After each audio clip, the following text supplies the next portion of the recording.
All right, well, hello, young ones. Mr. Storm here at Holy Trinity, standing outside our school holding a selfie stick like a big nerd on vacation.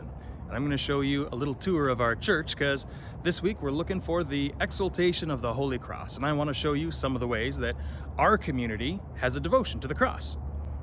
First one, probably the most obvious ones, our church, like most churches, has a great big cross right on top of us. That way, people from all over the neighborhood know what this place is about and what this group of people is about. Let's go inside.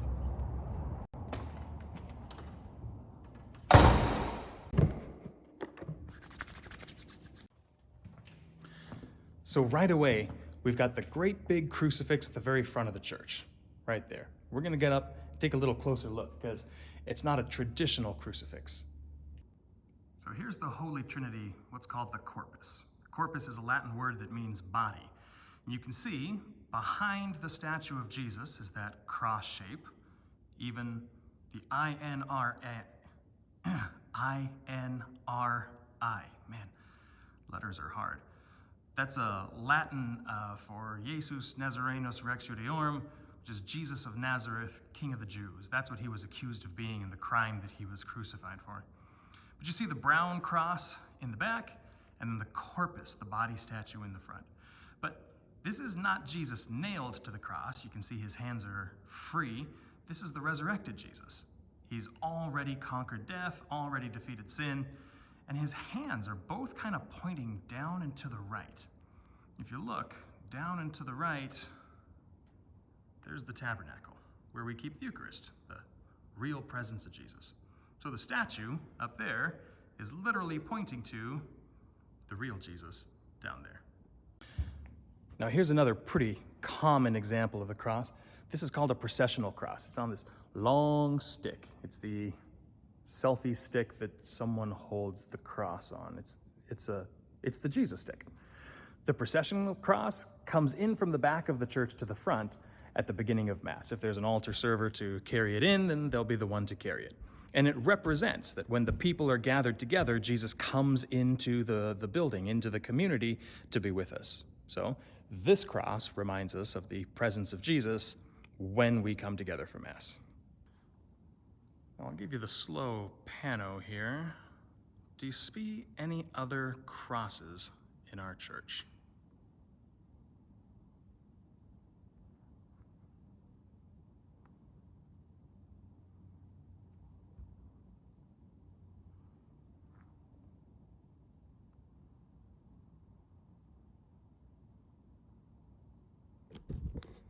I found some. How many did you get? You might have noticed that these wooden pillars, the four that hold the roof up, they each are marked with a dark wooden cross mounted right into it.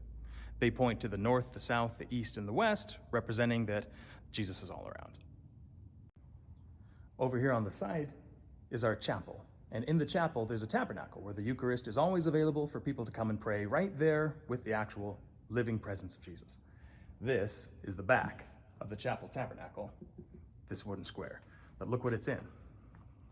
Big window with 4 special glass pieces. It's in the center of a cross. Right next to it, you can see through the glass into the chapel, there's our chapel altar and candles on each side, and another crucifix hanging right here. But of course, it's facing into the chapel and we're outside, so let's go inside and see the front of it. Now, our chapel crucifix is a lot more traditional. It has Jesus in death here instead of the resurrected Jesus like we saw at the front of the church. This one's even marked with blood.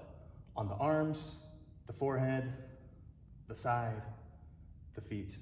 It's kind of gruesome if you think about it, but then crucifixion was a terrible way to die. Selfie stick, extend. There he is.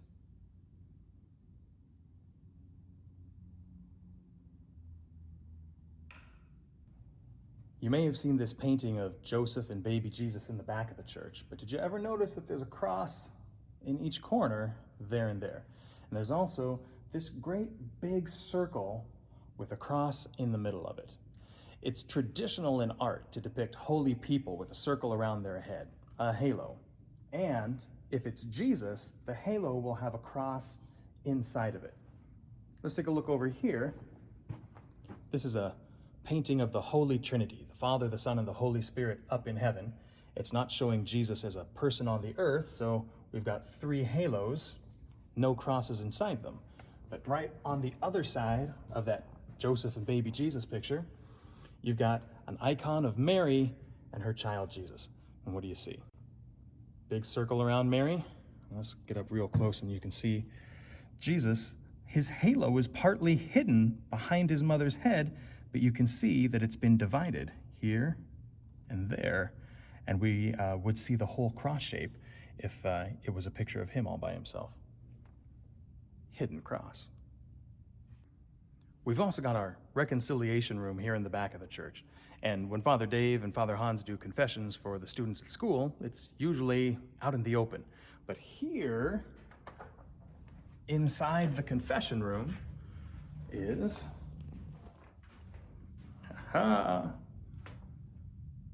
another crucifix. Notice this is the resurrected Jesus. His hands are free. His feet aren't nailed together.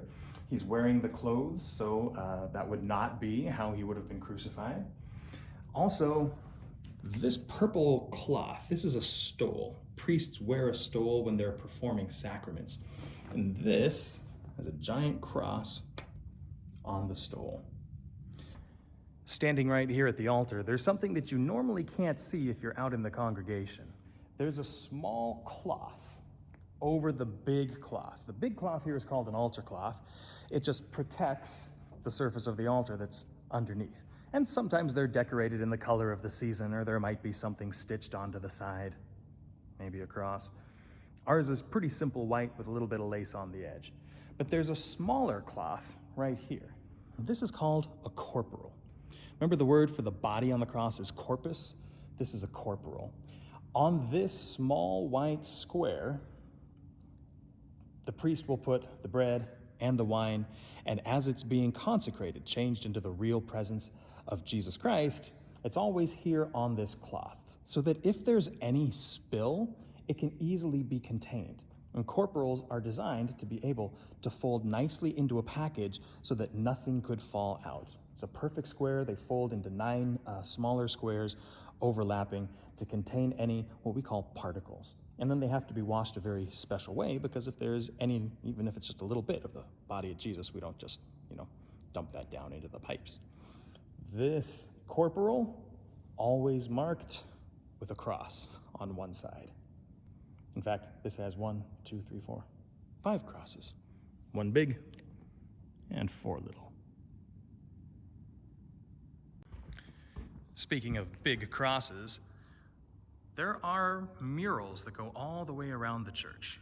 They're the Stations of the Cross that tell in picture form the story of the arrest, the trial, the suffering, and the death of Jesus. And you can see there are crosses all over the place. There's one there, Jesus carrying the cross, Jesus holding the cross when he sees his mother, Jesus on the cross, Jesus dying on the cross. Remember, devotions and devotional items are supposed to help us surround ourselves with our faith, to constantly remind us that everything we're doing is eventually helping us to get back to God, where we're supposed to be. Up in heaven, closer to him, building a relationship with Jesus while we're still here on the earth. So it might seem like we've overdone the crosses a little bit, but it's an important part of our spiritual tradition, of our Catholic identity. In not only physical ways, like the statues and the paintings, but also in individual ways. We make the sign of the cross all the time. Every time we start a prayer or end a prayer, some people start or end their day. Some people will make a sign of the cross every time they hear a siren, a police or ambulance or fire engine. There are a few more crosses here in the church. I decided we've probably seen enough. The rest you can find on your own.